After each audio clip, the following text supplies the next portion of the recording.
இந்த ஆலயம் உனக்காக.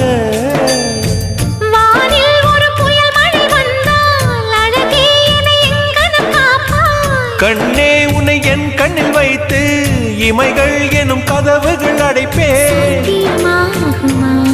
நான் சத்தியம் செய்யவா?